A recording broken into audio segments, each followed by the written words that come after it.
Assalamualaikum dan salam sejahtera bersama saya Yoyo Ain Laina Baharudin dalam ringkas 10 pagi. Beberapa kemudahan awam di Pekan Tanjung Sedili dan Pantai Jason Bay, Kota Tinggi Johor bakal dinaik taraf oleh kerajaan dengan peruntukan sebanyak RM2 juta. Menteri Perumahan dan Kerajaan Tempatan Zuraida Kamarudin berkata, usaha itu dilakukan agar bersesuaian dengan potensi kedua-dua kawasan yang boleh dijadikan sebagai tempat tumpuan ekonomi serta pelancongan di peringkat domestik maupun antarabangsa. Beliau berkata kerja menaik taraf akan melibatkan antaranya gerai pihak berkuasa tempatan, PBT dan JT sekaligus mampu meningkatkan taraf hidup masyarakat sekitar.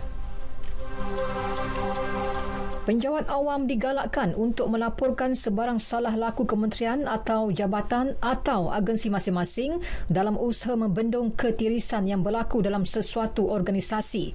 Ketua Pengarah Perkhidmatan Awam Tan Sri Muhammad Khairul Adib Abdul Rahman berkata, kerajaan memandang serius mengenai sebarang salah laku yang melibatkan penjawat awam.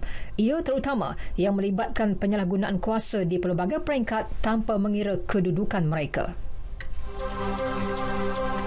Kementerian Perdagangan Dalam Negeri dan Hal Ehwal Pengguna KPDN-HEP telah merampas minyak wangi tiruan jenama terkenal bernilai lebih RM1.7 juta dalam satu serbuan di Jalan Chan Saulin, Kuala Lumpur.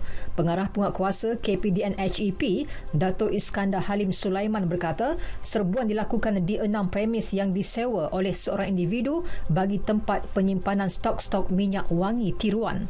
Seorang lelaki serta seorang wanita masing-masing berusia 37 dan 43 tahun ditahan untuk membantu siasatan.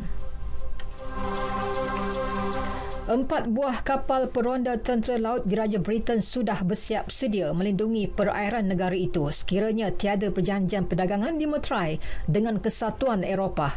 Jurucakap Kementerian Pertahanan memaklumkan kementerian sudah melakukan perancangan dan persiapan yang teliti untuk menghadapi pelbagai senario menjelang penghujung tahun ini. Laporan akhbar Guardian menyebut kapal-kapal berkenaan mempunyai kuasa untuk menahan dan memeriksa bot-bot nelayan EU yang memasuki zon ekonomi eksklusif Britain.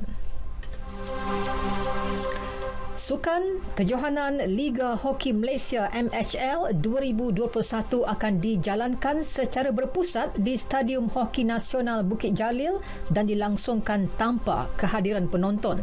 Pengerusi Jawatankuasa Pertandingan Konfederasi Hoki Malaysia KHM, Datuk Seri Anil Jit Singh berkata, keputusan itu dibuat ekoran kebimbangan terhadap penularan wabak COVID-19 yang masih belum reda. Kejohanan berkenaan akan membuka tirai pada 14 Januari hingga 20 Februari depan. Ia akan dijalankan dengan format perlawanan baharu secara saingan Liga 1 pusingan. Pasukan yang berada di tangga teratas Liga akan muncul selaku juara Liga.